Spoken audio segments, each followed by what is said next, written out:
Okay.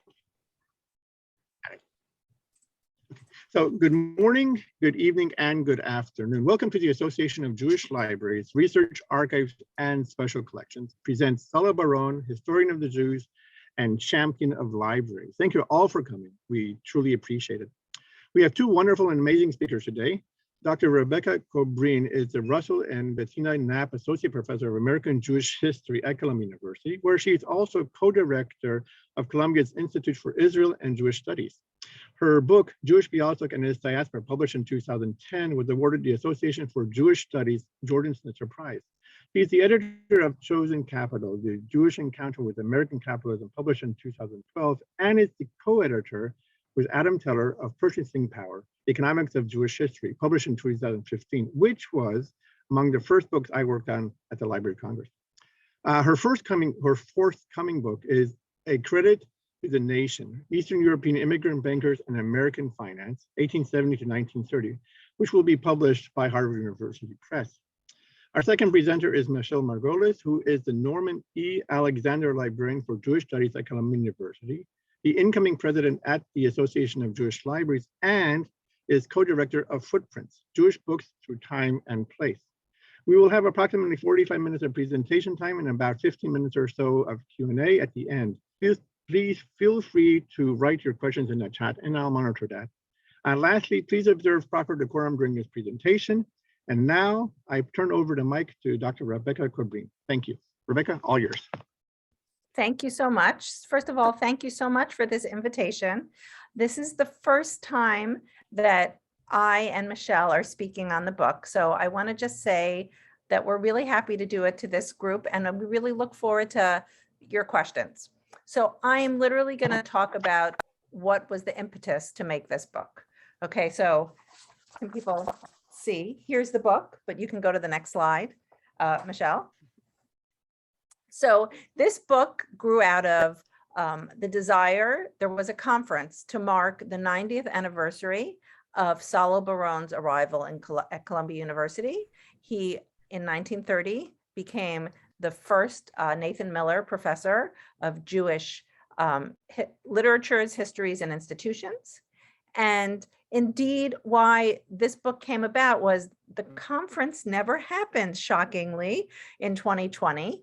But we had already invited a really illustrious group of academics to reflect on what I thought was something new, this notion of thinking about Salo Baron, not only because of his scholarship, and there was many books that have dealt, not many, there's been at least 5 or 6 books that have been retrospectives looking at Salo Baron and his contribution to Jewish history and scholarship on Jewish studies. But I wanted to think about him as a historical subject and think about not just the role he played as a scholar and a very prolific scholar, but he was a builder of institutions, first at Columbia. Indeed, Columbia's Institute for of Israel Studies is the first academic institute in an American university dedicated to the study of Israel. It's formed in 1950. So he was an institution builder both within Columbia and beyond. And I was thinking about, when the conference didn't happen, is how this one person arriving at Columbia with its resources and prestige, how he actually changed Jewish studies in the United States.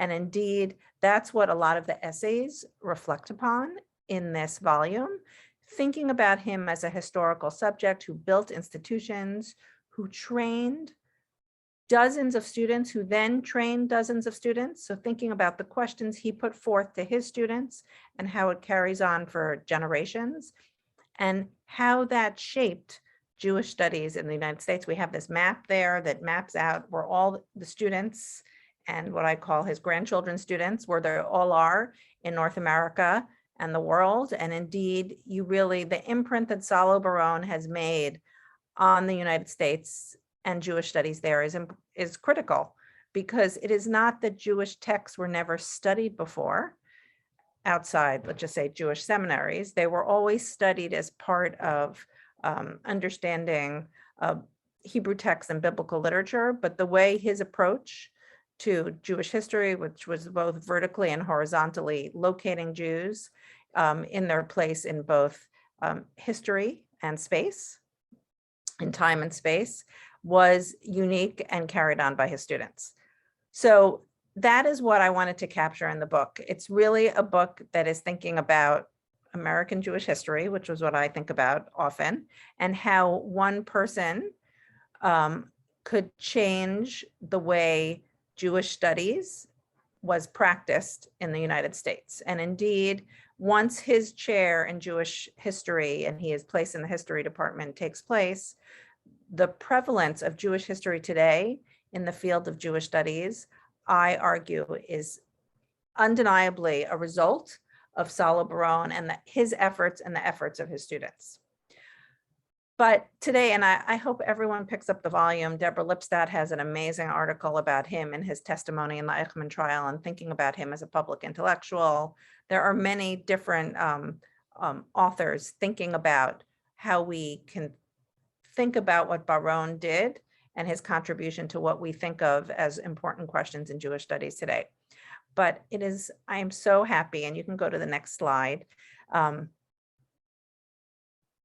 The cover, this is his, oh, sorry, I forgot to put the end date in. You should go back to the former slide.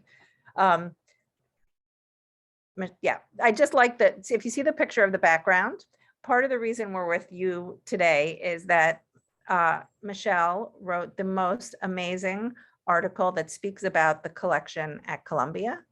But I want us just to be thinking about the role Salo Baron played, not only in training students and in writing new paradigms, or might we say new questions for how we approach Jewish history, but really he played a critical role in building up Jewish libraries and archival collections.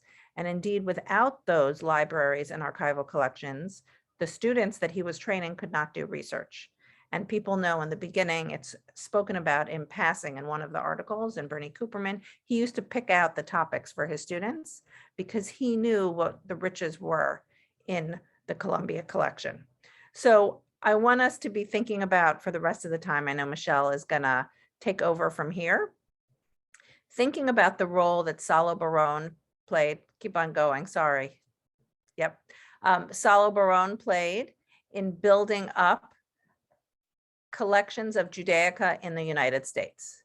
And indeed, Jewish studies could not take place in the United States the way it did in the post-war period without these collections, without students being trained in the skills to mine these collections, and without these collections just being there. And as we know, Michelle's not going to talk about it, but he, in the post-war period, he dedicated himself and formed organizations to help save what was left of European Jewry. That's not what we're talking about, but just thinking through how he is the champion of libraries and Judaica collections. So Michelle, I'm handing it over to you.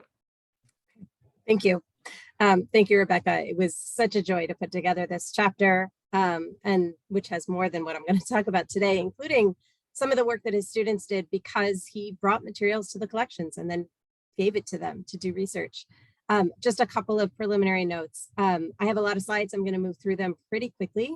So I numbered them in case people have questions. If I move very fast through a slide and you want to ask me something at the end, if I see a question in the chat, what's the title of that book? I'm not going to know what you mean, but if you have the slide number, it'll be easier for me to address your questions there. So feel free to add questions to the chat as I'm going.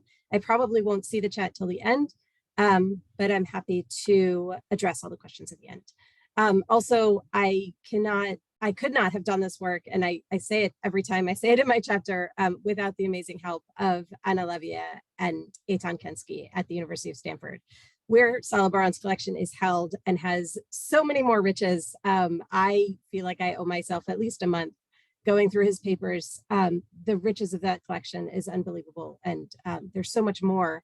I see Zachary Baker here, former curator of that collection. There's so much more that we have to learn that's deep in that collection. So, but what did that mean for Columbia? So Salo Baron's impact on Jewish scholarship in the 20th century is hardly unknown. His leadership of the Jewish Cultural Reconstruction Project, which Rebecca mentioned, dealt with the tremendous problem of Nazi-looted books and Judaica after World War II. And that solidly places him in the annals of the history of books and libraries as well. Less well known, however, is the outsized impact that Barone had on the collections at his home institution. When Linda Miller approached Columbia President Nicholas Murray Butler regarding an endowed chair of Jewish history at the university, Butler crunched the numbers and recommended $200,000 as a reasonable amount to allow for a salary of $9,000 to $10,000 per year. But then he went a step further. As described in Robert Lieberless's opus on Salo Barone's life, quote, in order to make available additional funds for the library and for research assistance, Butler requested a total endowment of $250,000, end quote. So an additional $50,000 to ensure support of the library and other research. From its inception then, the Miller Chair was indicated to provide some library support. After all, how can one endow a chair in a new subject at a university without ensuring adequate resources for research? With the chair's first incumbent came a library champion who built a collection that could be used extensively by himself, his students, and his successors. Columbia University had, in fact, been collecting Hebraica for almost 200 years before Barone's arrival. Hebrew was included in the curriculum from Columbia's founding in 1754. The first president of Columbia, the Reverend Dr. Samuel Johnson, was a great advocate of Hebrew language study and corresponded with Judah Monis, who would become a professor of Hebrew at Harvard University and was the first printer to use Hebrew type in the New World. Samuel Johnson's own annotated Psalms in Hebrew and Latin was donated to Columbia as part of his own library. Columbia University, then King's College, was the only American institutional subscriber to the monumental 1776 Kennecott Bible, and several of its faculty were listed as individual subscribers. Throughout the 19th century, Columbia was among the frontrunners in the United States for its Hebrew collection. In 1859, when William J. Reese published the Manual of Public Libraries, his list of the top libraries for Hebraica collections placed Columbia third with 100 items. First place went to the Union Theological Seminary with 250 items. UTS's collection was incorporated into Columbia's in 2004. Columbia turned to actively collecting Judaica, that is, materials specifically dealing with the Jewish experience rather than the Hebrew Bible and Hebrew language alone, upon the arrival of Richard James Horatio Gottheil in 1890. After his hire as the Temple Emmanuel funded Chair of Rabbinical Literature at Columbia, and the name would change many times over the decades, many donors came forward with gifts of Judaica, including Oscar Strauss, who purchased a collection of 135 manuscripts from Ephraim Dinard in 1890, Barnard College founder Annie Nathan Meyer, and others. In 1892, Temple Emmanuel donated 2,500 printed books and 43 manuscripts from the libraries of noted collector Giuseppe Almansi, the controversial Rabbi Jacob Emden, and Rabbi bibliophile Chaim Yosef David Azulai, also known as the Chida. 1895 saw the accumulation of additional manuscripts, and in 1896, a total of 47 more Hebrew manuscripts entered the library as gifts of Mr. J.N. Hazard, Mr. William Walter, and Messrs. Benjamin Stern and Charles A. Dunn. In 1900, Columbia alumnus Stephen S. Wise donated about 600 or 700 volumes, mostly printed books, but also some significant manuscripts from his father Aaron's library. Richard Gottheil continued his synagogue's legacy with many varied personal donations of books to Columbia, including 44 manuscripts and over 200 other documents relating to the Jewish community of the Canton-Venison region in the south of France. But we are here to talk about Salo Baron. Given the great depth and importance of Columbia's Judaica collection, it was incredible to me that my arrival was as the very first official librarian dedicated only to Jewish studies at Columbia. When I began researching the history of the collection, though, I learned that the collections had been supported in varying ways throughout the decades, and that the strongest library supporter, advocate, and yes, champion, was Salo Whitmer Baron. Linda Miller, the founder of Baron's chair in Jewish history at Columbia, was a Temple Emmanuel congregant. Remember that 1892 donation? Soon after Baron's arrival at Columbia, and long before he became known as the father of modern Jewish history, Baron became active in building his home institution's Judaica collections. In the annual report of the librarian for 1933, Baron's goal for Columbia's collection was cited as, quote, a double one, to increase the existing Hebrew collections so as to accumulate a good working library for research students, and to develop the facilities of the library for scholars doing research work in specific fields through the acquisitions of manuscripts and rare prints. I just want to point out that the fact that his ideas for the libraries were being published in the report of the librarian meant that he already in 1933, very shortly after he was hired, had a very strong impact in and sort of the ear of the librarian at the university, to the point that the librarian said, well, we're going to follow Baron's ideas when we're thinking about building this Judaica collection.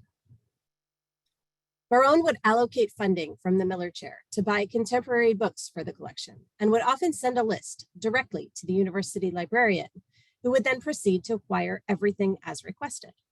In an interview with Tzvi and Corey in the 1890s, Baron describes his practice of going through publication lists and noting important scholarship for his own research, as well as to assist the library with acquisitions.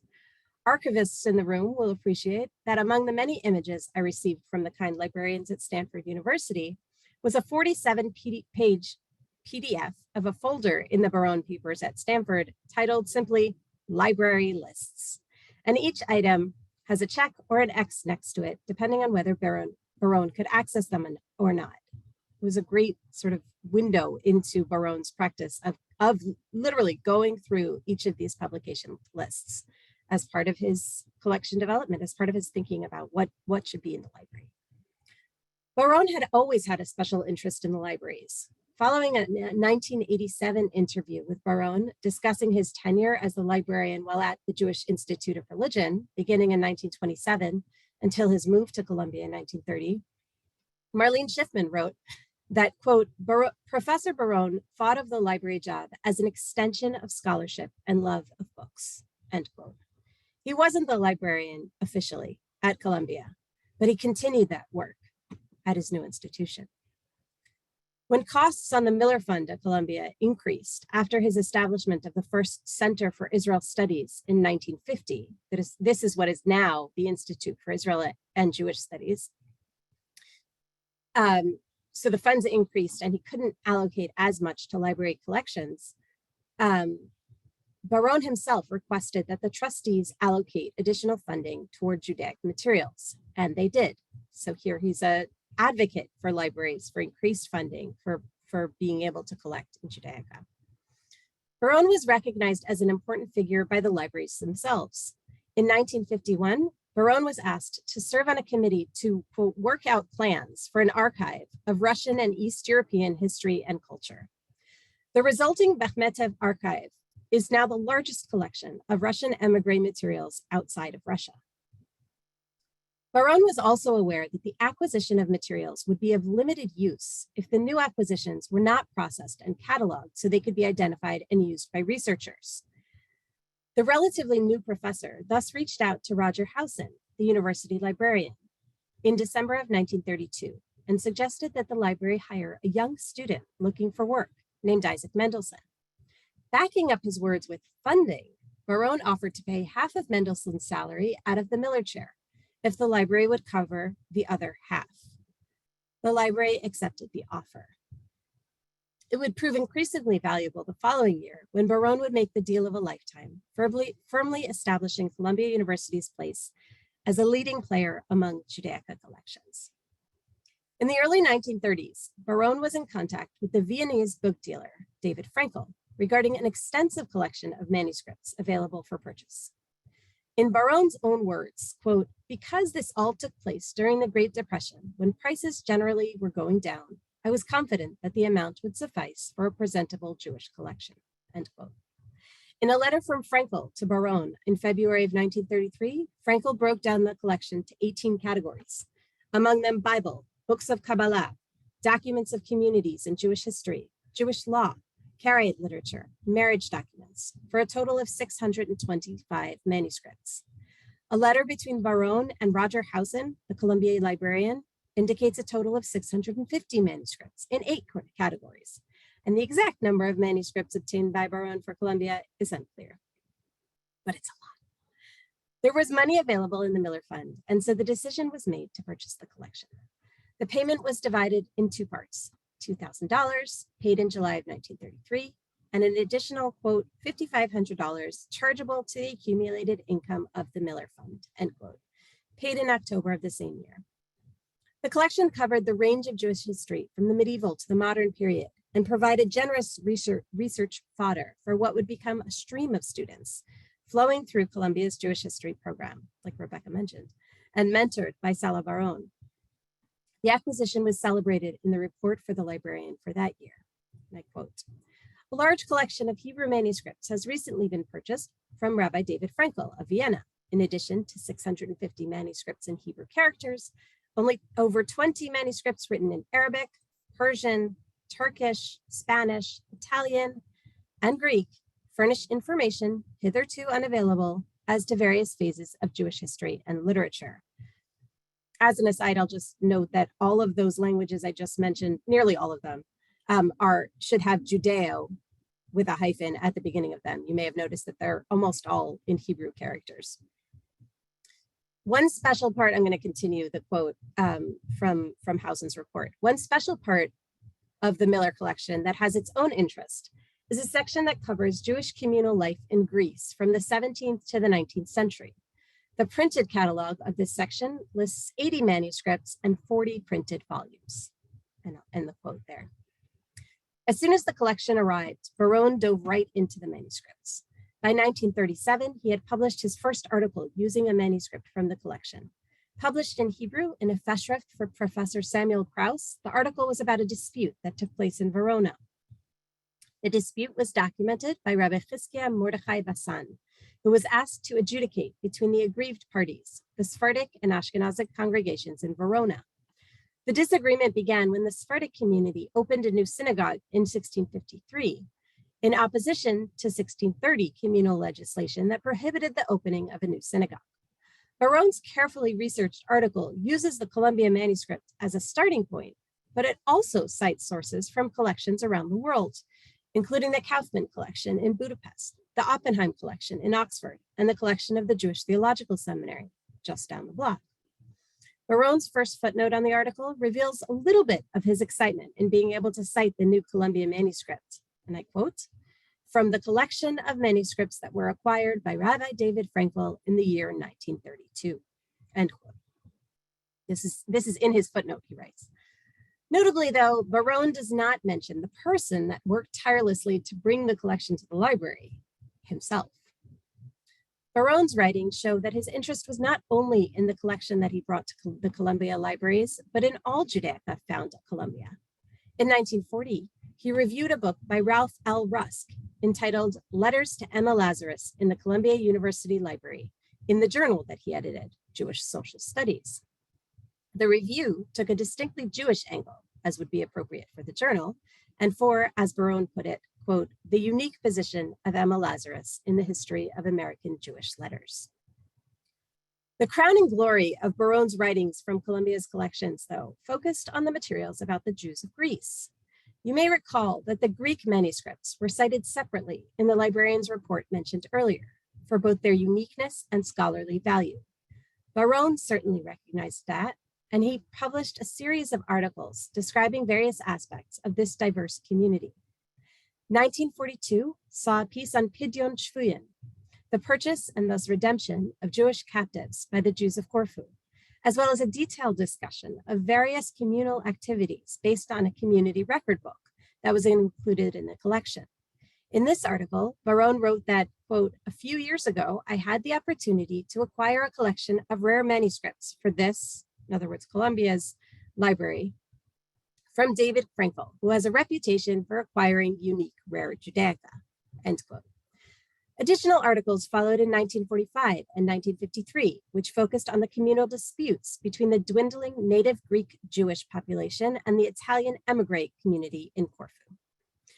I am thrilled to say that in partnership with the Jewish Theological Seminary, we will be opening an exhibition at both Columbia and at JTS in the fall of 2022, so this August, September, that will feature many items that illustrate the storied histories of the Jews of Corfu.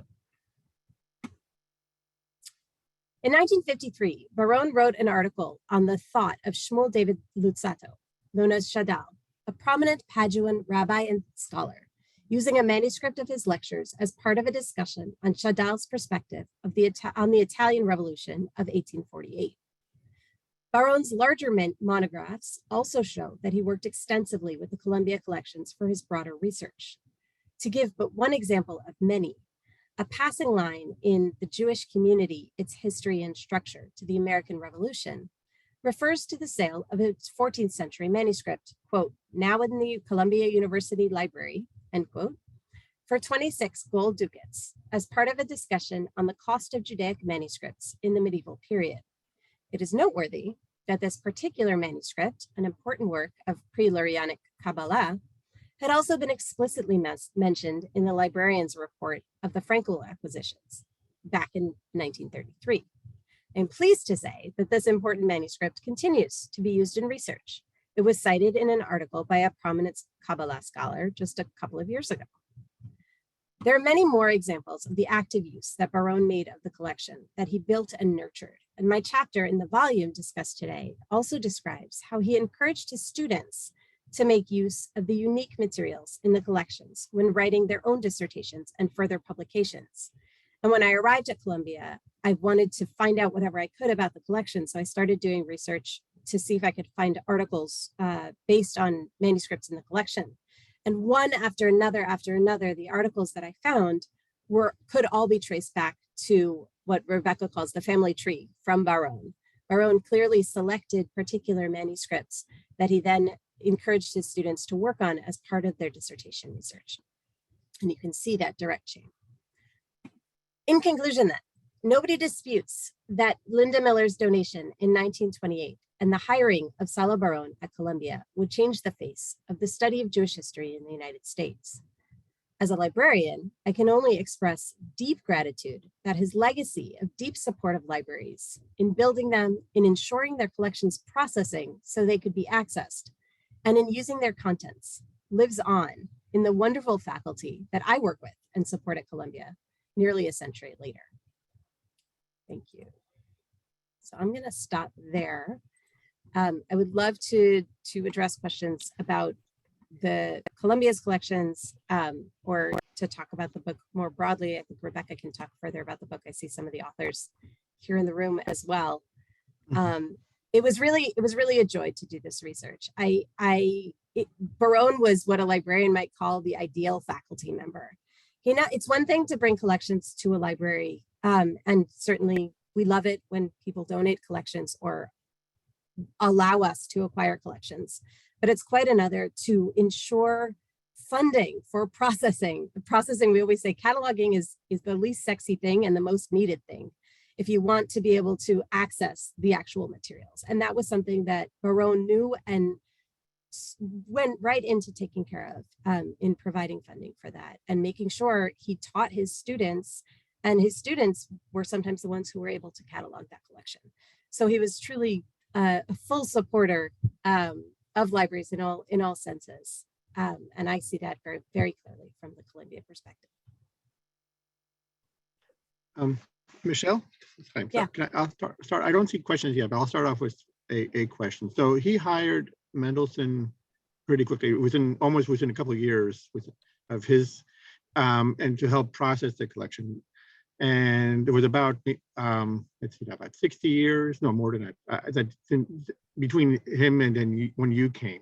Two questions. One, what brought about the actual push to have a dedicated librarian like yourself?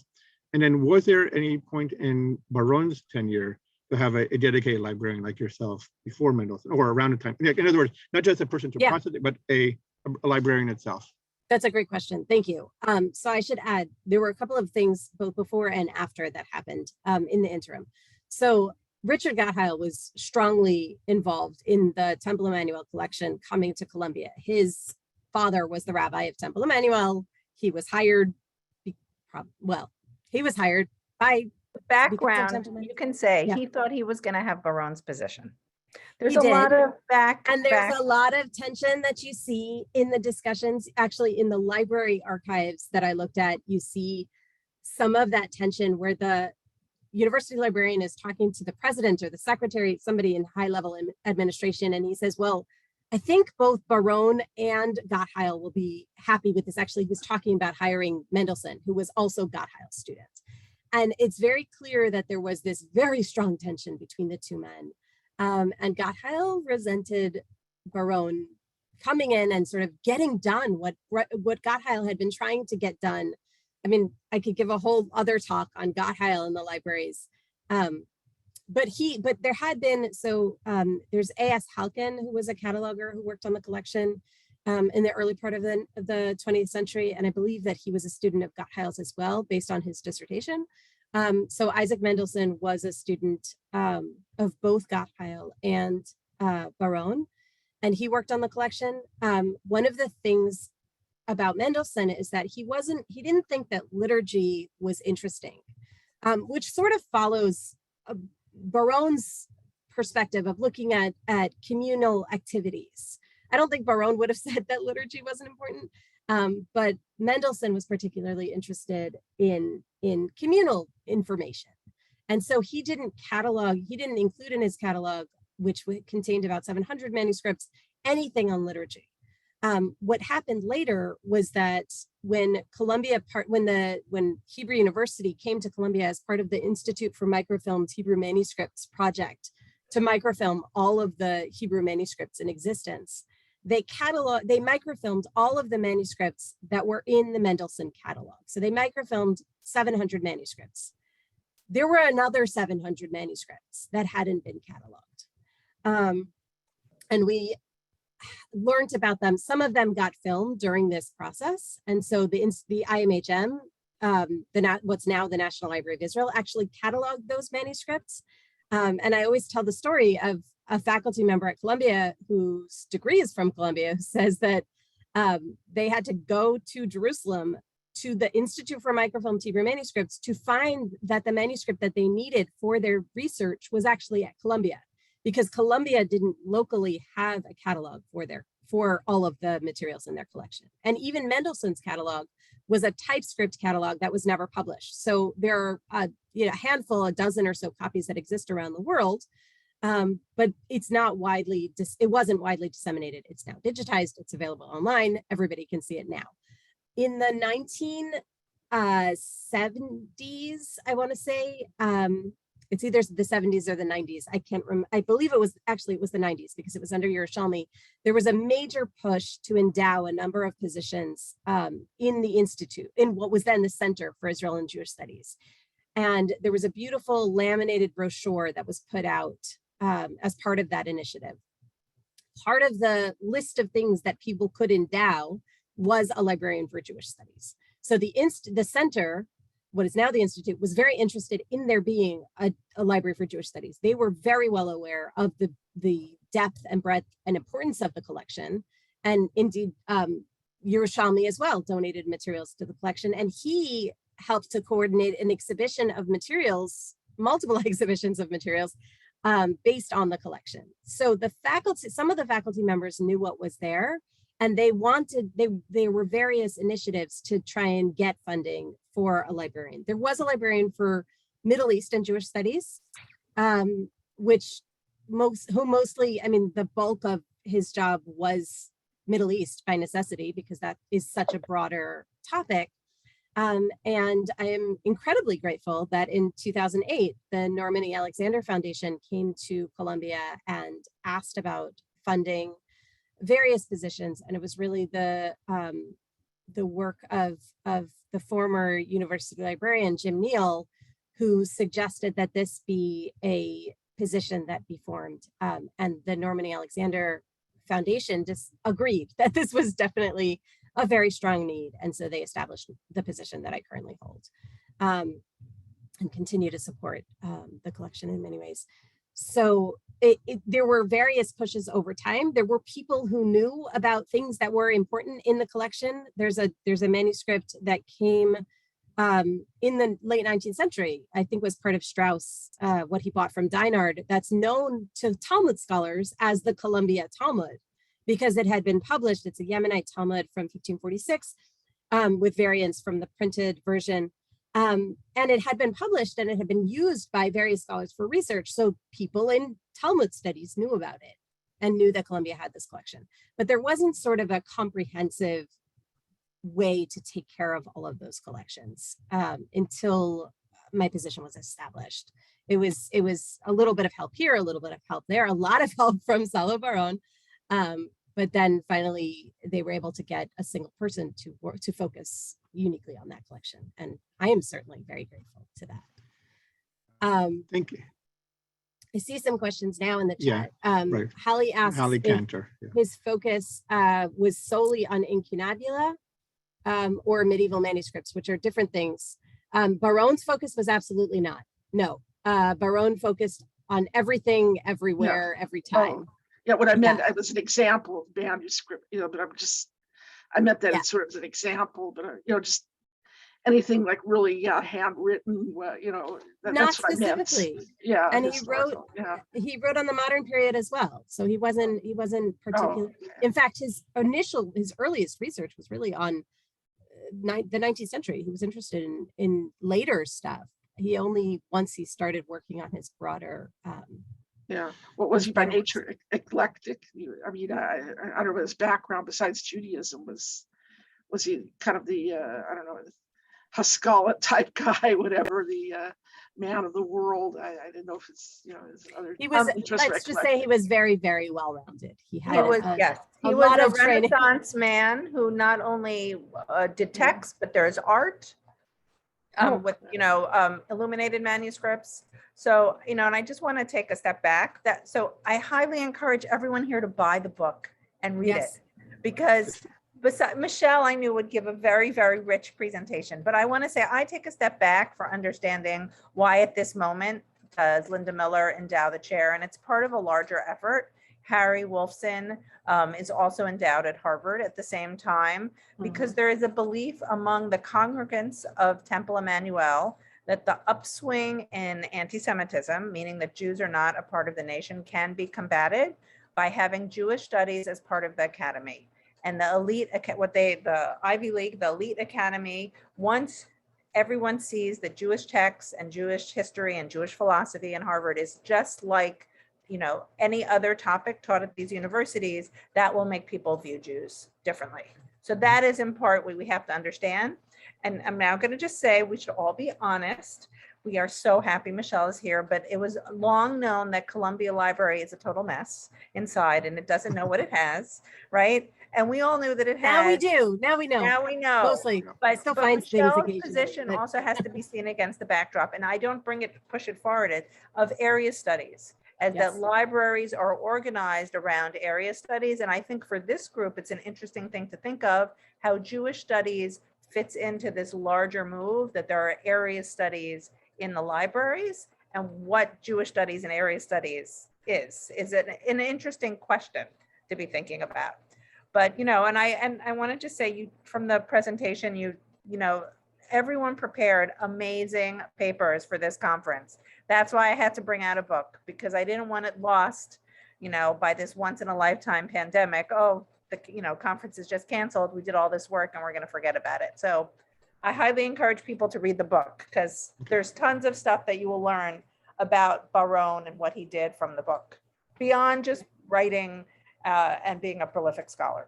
Yes. We have a question from Zachary. Zachary has his hand up. Zachary? It's a comment and a sort of a speculation. And so I've spent a fair amount of time doing archaeological digs in the Baron papers, which are at Stanford, 400 linear feet of stuff. Now, his correspondence, it's interesting to note that not only is it incoming, but the majority of the letters that he receives in response to, there's a carbon copy of the outgoing correspondence, which makes it an incredible opportunity for scholarship, because otherwise you might never find what he himself had to say in response to the people who were writing to him. His network was just vast. And he and Jeanette, his wife, kept everything. I even found once a warranty for a pressure cooker that they bought at a New York department store in 1945. So the speculation, though, is it was not inevitable that he would be chosen for the Miller Chair. And how different would the trajectory of not only Columbia, but Jewish studies in the United States and really elsewhere have been? And maybe, Rebecca, you'd be interested in speculating on your own. What might have happened, where he would have gone, what his position would have been without having just the prestige of having a perch at Columbia University. So, Zachary, I want to thank you for your comment, because that is in many ways what inspired me to do the book. So the notion that Barone has carbon copies of what he writes, he sends out and back, is that he views himself from the beginning as a historical subject.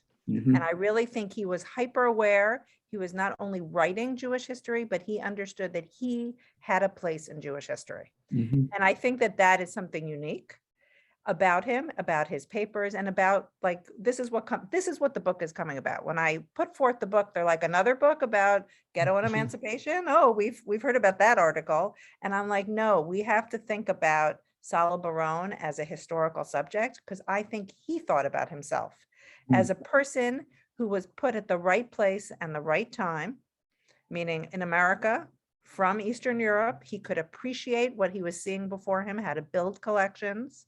And I argue that Jewish studies in America would be fundamentally different if Barone hadn't arrived. And I want to just say, there's all these different lores about how, was he supposed to be, did he insist on being in history, or did Columbia? It is clear, whatever the genesis was, that he made Jewish history seen as a respected subject, that not only at Columbia, but when chairs were made in Ohio, other early chairs in the 40s, it was because of Salo Barone. So I argue Jewish studies in the United States would not look as it does today if Salo Barone hadn't arrived at Columbia, hadn't used his perch. We should just say the man is a workaholic, okay? He is writing, besides his community, he's writing all the time, okay? And, I would recommend people should read the article written by the daughters. It is clear that Jeanette is central to his success, because she is like a personal secretary extraordinaire who helps him with, and researcher. She's a researcher, an editor. I would say she helped write all these letters. We still don't know, did she maybe draft them and he signed them? We actually have but they were a team. That's what I want to say. They were a team, and Salo Barone wouldn't have been what Salo Barone was, both on the personal institutional level and as a scholar, without Jeanette. But I totally argue that the way Jewish studies has spread in the American Academy would not be the same.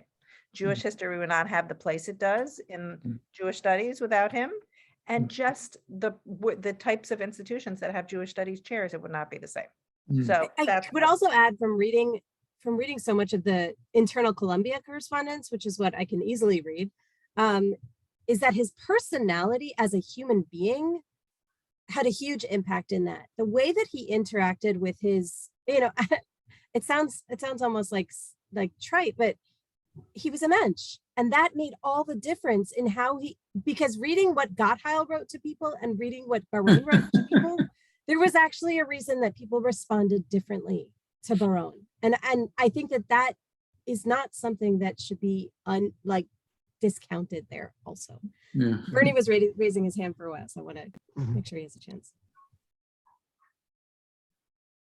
Well, I actually lowered my hand because I didn't I was interested in what people were saying, but I'll just mention something. You know, you were talking about the mess of the library that Rebecca said, and the lack of organization. Yerushalmi used to boast about the fact that the library would put out second copies, and he started his collection, which eventually was sold, I believe, for well over $1 million, by picking up shinim, that is 16th century books that the library had put out in the hallway. And he picked them up while he was a student at Columbia and started his own rare book collection that way. So that's one thing. The other thing is, though, while I accept everything you say about Gottheil, I think it's important to mention something here. First of all, we all celebrate, and I certainly do, we all celebrate Baron's contribution and his vision and so forth and so on. There's no question about any of that. But as you mentioned, Temple Emmanuel imagined this, and Linda Miller created it. And Linda Miller, although she gets really short shrift in Lieberless's book, was a major funder of Jewish studies at the seminary and at Columbia. And she herself objected strenuously to Baron's. They want Baron. We have the letters. Yes. And the reason again, Lieberless, gives her short shrift, treats her almost like a nudnik that they had to get around. She didn't want Baron because Baron was a Zionist. And as she wrote to Butler, everybody knows that the racist idea of Zionism is dead. And that is not how we should go. We should be going for spiritual Judaism and the like. And when Temple Emmanuel funded the chair, and you sort of suggested, that Gottheil was not a nice man and so forth and so on. But as you yourself told me, Gottheil was unbelievably active with the undergraduates. He is the founding saint of Zeta Beta Tau? Phi Beta Kappa. Not Phi Beta Kappa. Zeta Beta ZBT. I think it's Zeta Beta Psi. Beta Tau. ZBT. And as you yourself told me, students still come to the university looking for his records. Yes. So they came the ZBT fraternity brothers. He did not expect to have the position that Baron had. He was the chair of the committee that looked for somebody. He expected Baron to be in the department with him. That's another question. Baron probably wisely said, screw that, I'm getting out of here. Although there are disputes about exactly what, as Rebecca pointed out, there are disputes exactly how Baron found the place. But the bottom line is to understand that Baron, as much as he created everything, was himself the beneficiary of a remarkable world of Jewish spiritual intellectualism that was centered on Temple Emmanuel, which also had the seminary as a growing new center, and Marx was building a library before Baron and in the same way as Baron. This was a competition of real, Although they worked together. There was a lot of... They did, but the point, that's exactly the point. That's what's going on in Jewish cultural history in those moments, in the moments of the 20s and the 30s and later. And then, of course, after the Holocaust with the collecting of all the material. But it's really important to understand that there was a world that created Baron as in New York, as well as and the thank you fact for that saying Baron that. was Agreed. able to step into it. Anyway, that's very important. That's very important. And it really starts, like you say, from Temple Emmanuel. The reason that Temple Emmanuel established this chair, and I've read the minutes when they established the chair, is because they felt that their rabbis were fully trained in secular arts, but they needed more training in Jewish studies in order to be good Reform rabbis. And so they wanted an academic institution to have Judaic training. And that's why Gottheil's first position, the first title of his position, was Chair of Rabbinical Literature, because it was to give this additional Judaics training to these rabbis, they use the word minister almost, but that to also have this strong Judaic background. And that was critical to Temple Emmanuel. And you see that following through. All of the donors throughout the turn of the century are coming from Temple Emmanuel. It became, Columbia was the place that was going to build up the Jewish intellectual in New York. And that's very important. And thank you for bringing that up. That continues all the way through to Baron. I just want to take a step back. You have to just think of it as in a moment. Temple Emmanuel gives money to this as part of their project to fight anti-Semitism. Yes. And I think that that's what we have to just understand, that this is part of larger trends. And I'm just getting back to Zachary's great question about structure and agency. There are certain structures, but Baron has agency and he uses it. And I think that that's what, in some ways, I tried to capture in the book. His agency and you're counterfactual. What would have happened if he hadn't come? Historians love that. It's impossible to answer. But I just think that, we want to just think of, there were structures in place. He really took advantage of his perch. And I think we are all the beneficiaries, but we have to then analyze what that means and what structures underlie it and how it shapes what we do today. So we have a question from Anna Levia. She asks if Jeanette Meisel Baron's massive contribution are acknowledged in any of the essays. So I answered further down in the chat, but in the beginning of the bibliography that she writes in a festschrift for Baron, which I have, unless Zachary just got it, Well, while she gets it, I want to just say, read Right. Jane Gerber's essay. Jane Gerber was the first female. She has great Yes. stories. I mean, she didn't include this one. She thought this was embarrassing. So you guys are privy. The first time she came, Baron ran this seminar in his house. So when they come and they would serve dessert after it, Oh. everyone looks at her to bring the cakes out. Right? I Jane think Gerber, she didn't include Right. it in the chat. she I think she included included that it. part, but then Yeah. she included after that, Jeanette asked her if she would go shopping with her because she wanted to talk to her and make her feel warm. So she asked, it was the only woman. So she wanted to go shopping at the town shop. So people know what the town shop is for a lot, it was just like she said, the funniest thing ever. She goes, no one knew how to interact with me. So I had to decline going shopping with Jeanette Baron for underwear. So this is a 3-volume Jubilee volume celebrating Salo Baron. And the very first piece in the volume is a bibliography of the printed writings of Salo Whitmer Baron. And I'm going to read to you just one paragraph. From many parts of the world, this is written by Jeanette. From many parts of the world, including Europe, Israel, Latin America, and even Australia, have come queries about the size and competence of his research staff.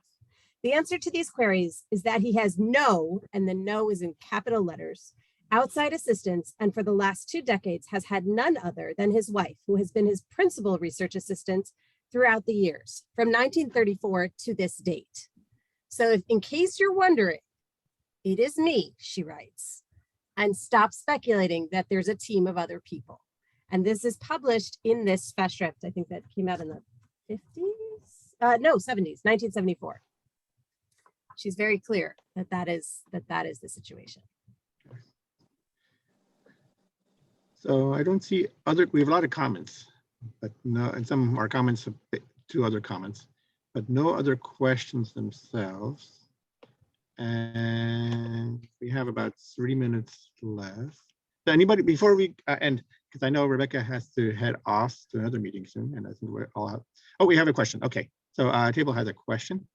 If it's okay, it's a personal thing. I was just reminded because I've met Jane Garber at conferences and she saw my last name and started telling me stories, but I always assumed that my uncle did all this library kinds of things. He wound up as, I think, one of the head librarians at Yeshiva at the end of his career, and had did some other things as a Jewish communal professional, because that was just where he started. He started as a JTS cataloger. He loved books, etc., etc.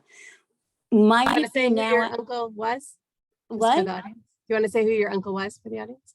Abe Duker. Anyway, One of so- our own PhDs. So, and it took him forever. I mean, we in the family used to talk about earning a PhD under Salo Baron meant you really earned it. Anyway, neither here nor there. I'm now listening to you. I'm curious whether other of his students wound up becoming librarians. I always thought that was more about my uncle than his academic experience earning his doing his dissertation, and now I'm wondering. That is a great question. I'm just pulling up my spreadsheet of Barone students. That list of all the students, we never Yeah. crossed it. You've now given us a new map we can make. Right. We haven't Well, done and it yet. Abe Duker is on, I mean, he's there. Yeah, Abe Duker wrote the most beautiful dedication. Said the greatest honor of his life was writing a dissertation under Salo Baron. Yeah. Yes, I've read it. Anyway, And a number of his students wrote similarly. I mean, they clearly had so much gratitude to him. None of the names strike me immediately as librarians, but hey, I could be wrong. There's a list again, if you buy the book, at the end of the book, there's a list of all of the students that we've identified of Salo Baron, and many of them are names that will be familiar to you from Jewish studies.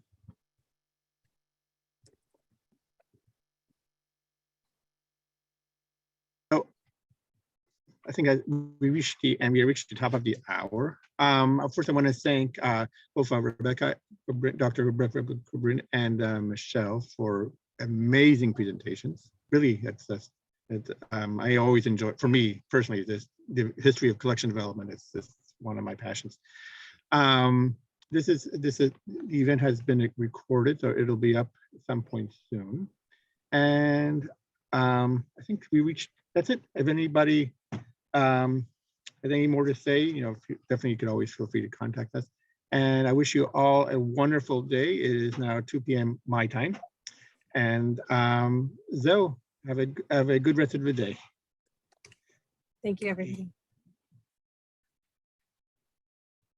And with that, I will stop recording.